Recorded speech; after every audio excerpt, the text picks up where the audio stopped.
Trauma bonds don't form because someone is abusive. They form because instability is paired with intimacy. And once you understand how they're created, you stop blaming yourself.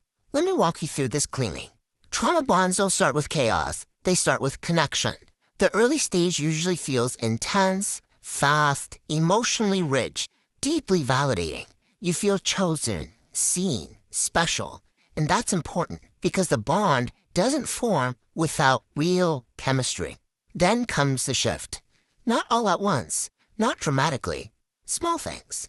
Less availability, delayed replies, unclear plans, warmth that feels unpredictable. Here's where the bond begins.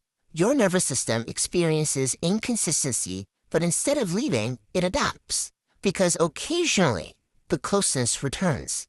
And when it does, it feels incredible.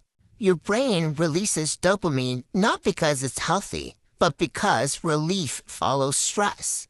Stress, then relief, distance, then closeness, uncertainty, then reassurance. Your body starts associating him with regulation.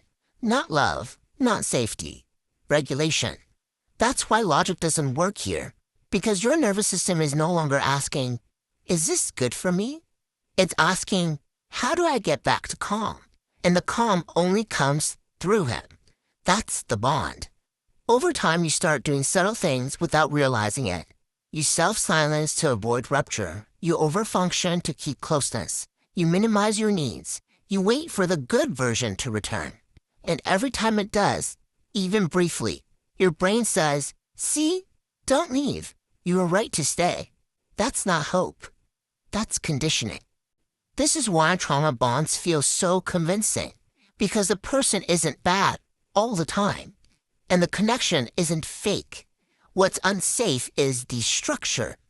Love isn't supposed to require emotional recovery periods. It's not supposed to make you feel calmer only after reassurance, or more yourself only when things are good. Healthy attachment feels boring to trauma-bonded nervous systems at first, because there's no spike, no crash, no relief loop, just steadiness. And steadiness can feel unfamiliar, even wrong, if your system learned love through inconsistency.